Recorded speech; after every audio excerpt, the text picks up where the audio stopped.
तो विकास बौखल हास्य का कवि है, एक बार बाराबंकी से आया, एक बार जोरदार तालियों से उसका स्वागत करिएगा। हम जब से आए हैं सारे लोग सर हमें बौखल बौखल कह रहे हैं। कानपुर में बौखल का मतलब आप समझते होंगे, बौखल का मतलब कम दिमाग का। ये वही हंस रहे हैं जो हमारी बिरादरी वाले हैं। सर ये कानपुर और बाराबंकी का सर बड़ा गहरा रिश्ता है। अच्छा। हमारे 4 बुआ हैं, चारों कानपुर में है। ये लोग रिश्ते में हमारे फूफा भी लगते हैं।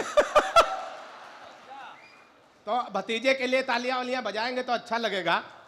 आना बौखल का मतलब सर कम दिमाग का। हमारी कविता में आपको दिमाग बिल्कुल नहीं लगाना, क्योंकि हमारे खुद ही इतना दिमाग नहीं कि हम कविता में लगाएं।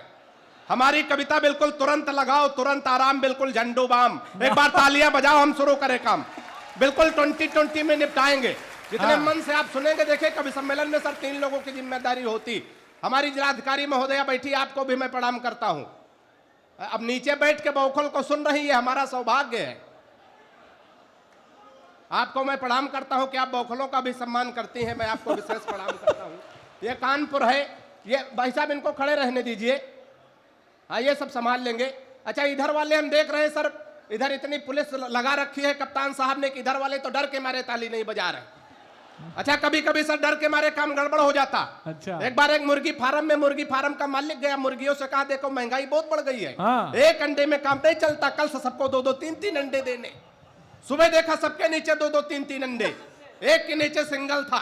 मालिक ने उसका गर्दन पकड़ के टांग दिया, बोला मैंने कल शाम को बता दिया था महंगाई बढ़ गई है, एक अंडे में काम नहीं चलता, 2-2 3-3 देने, तूने एक अंडा क्यों दिया?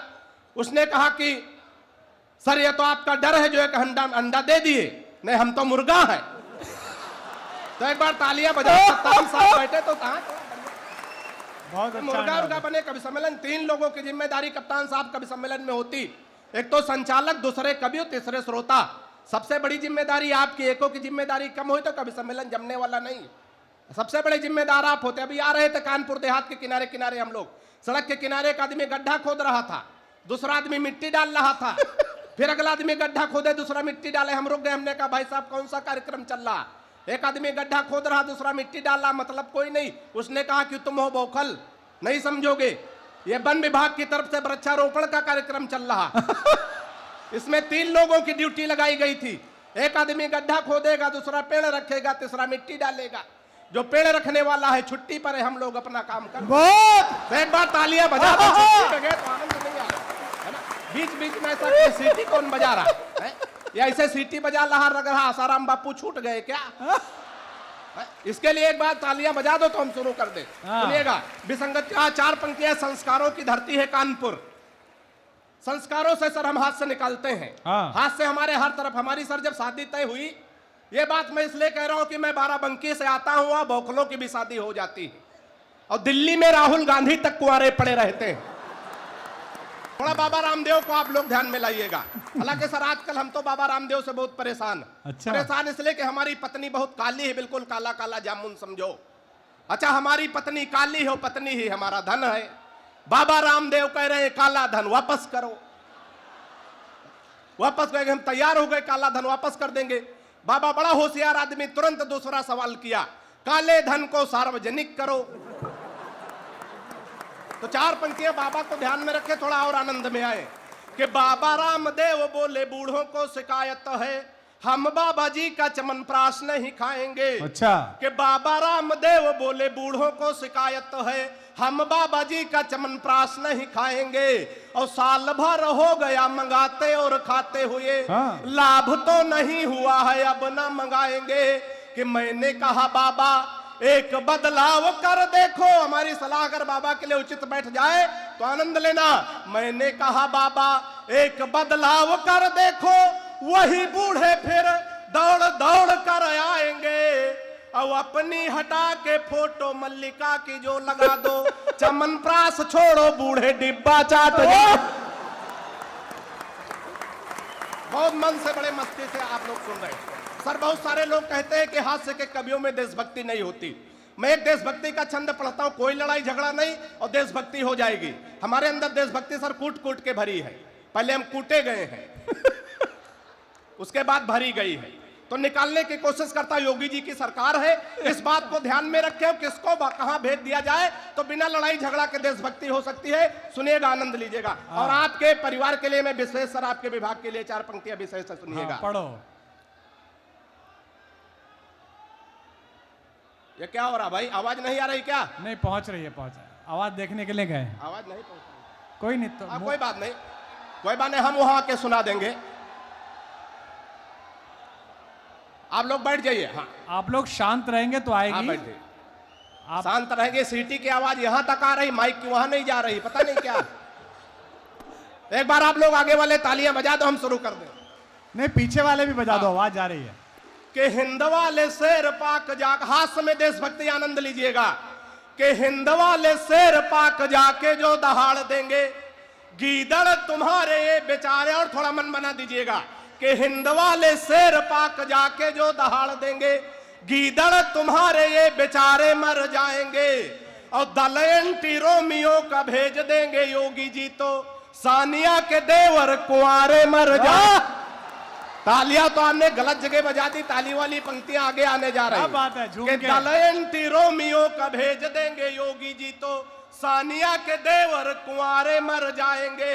राधे माँ जो लेकर त्रिशूल सीमा पार गई, गोदी में उठा उठा के सारे मर जाएंगे। राधे माँ जो लेकर त्रिशूल सीमा पार गई, गोदी में उठा उठा के सारे मर जाएंगे। और पाक जाके राहुल ने आंख मार दी, अगर इमरान मियां बिन मारे मर जा। बड़े मन से, बड़े मस्ती के साथ आप लोग सुने, बहुत अच्छा लग रहा है। 4 पंक्तियां मैं इसी खानदान की ओर पढ़ता हूं। खानदान थोड़ा लंबा है, लेकिन हमें अपने वरेण्य कवियों तक पहुंचना है। मैं थोड़ा शार्ट करके पढ़ता हूं, सुनिएगा, आनंद लीजिएगा। 4 पंक्तियां, और तमाम नौजवान साथी बैठे हैं, मैं इनके लिए 4 पंक्तियां पढ़ता हूं, आनंद लीजिएगा। कि प्रेमी प्रेमिका, अभी हम कानपुर में जब आए तो एक लड़का एक लड़की से कह रहा था, जानम अगर तुम मर जाओ तो हम भी मर जाएंगे।